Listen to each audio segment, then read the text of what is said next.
kita memang udah pernah sebelumnya berkolaborasi dengan Dompet Duafa. Jadi begitu tahu ada gempa Cianjur, salah satu yang paling terpikirkan untuk berkolaborasi adalah dengan Dompet Duafa, dan alhamdulillah ternyata Dompet Duafa malah menghubungi duluan gitu, dan kita langsung cari cara untuk bisa ikutan.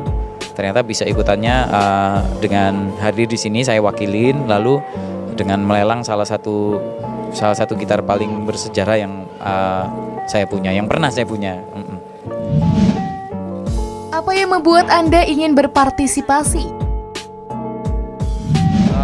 Kalau kesediaannya itu kita nggak mikir dua kali. Waktu kejadian kebetulan kita lagi di luar kota, terus begitu dikabarin.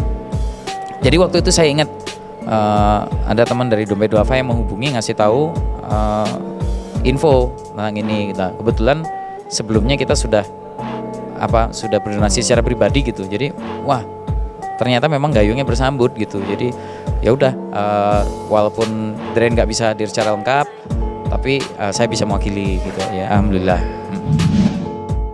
Apa yang membuat Anda merelakan gitar kesayangan untuk dilelang? Tadinya manajer saya sempat protes, katanya kok nggak nyari gitar yang lainnya aja gitu. Tapi buat saya justru itu ya, yang membuat hal ini menjadi istimewa gitu. Harus sesuatu yang punya banyak cerita bagi saya. Jadi mudah-mudahan semangat itu nular ke yang lain gitu, bahwa ya tiap orang beda-beda ya. Maksudnya ada yang melihat barang itu barang saja, ada yang melihat barang itu punya segudang nilai kenangan dan akhirnya nggak bisa lepas.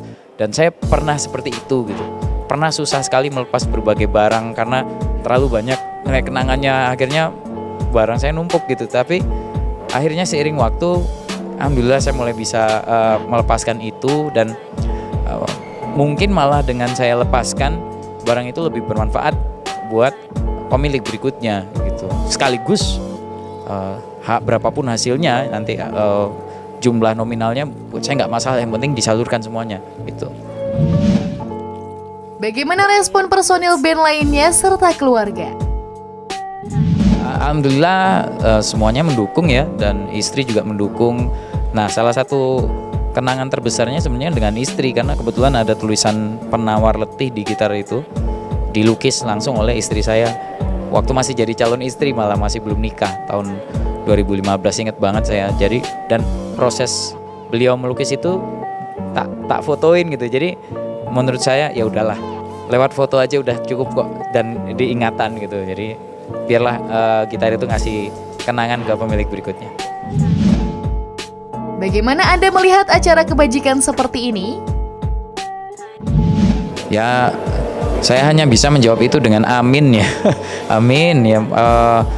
Sama sekali nggak mau show off, karena nggak ada yang layak untuk di-show-offkan juga dari kami. Tapi kalau ini mudah-mudahan semangatnya bahwa kita bisa membantu lewat cara apapun.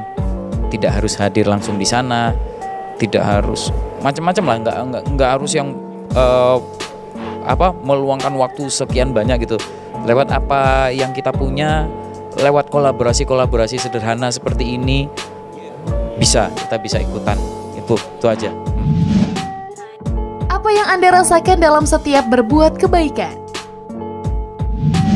Kalau saya memang beberapa kali merasakan langsung keajaiban sedekah, dan itu seperti dibayar kontan nih waktu itu. Cuma tantangan terbesarnya setelah itu justru adalah ketika kita berbuat kebaikan terus tidak ada pamrih. Nah itu karena beberapa kali sudah membuktikan keajaiban sedekah, akhirnya kadang-kadang secara manusiawi gitu, ketika mau melakukan kebaikan berikutnya mikir besok saya dapat apa lagi. Nah itu tantangan terbesarnya. Jadi kalau saya ya, musuh terbesar ya diri sendiri ya. Kalau mau berbuat baik aja, nggak usah berharap aneh-aneh macam-macam. Bagaimana respon Anda saat mendengar ada gempa di Cianjur? Oh iya, saya lagi di luar kota sama The Rain, langsung kita saling berkabar gitu. Terus nyari teman yang di sana, ada teman kita yang keluarganya waktu itu sedang tidak bisa dihubungi gitu ya. Jadi kita ikut mencari informasi lah sebisa mungkin. Dan kebetulan waktu gempa Jogja tahun 2006 kami lagi di Jogja, jadi ya kebetulan merasakan langsung bagaimana paniknya, bagaimana dulu saya waktu itu masih ngekos di lantai 2, teman saya lompat dari atas, lari-lari, kita genteng-genteng berjatuhan, kru kita ada yang rumahnya yo rata dengan tanah, jadi sangat merasakan kepanikannya. Gimana paniknya kita setelah keluar rumah, barang-barang masih di dalam, tapi kita nggak bisa ambil karena kan nggak mungkin kan, masih banyak gempa susulan. Gimana waktu itu kita tidur di lapangan dan itulah. Jadi sangat merasakan kepanikannya. Jadi bersyukur banget bisa ikut jadi bagian dari acara ini. Apa yang ingin Anda sampaikan untuk pemirsa? Ya, buat teman-teman yang nonton, makasih.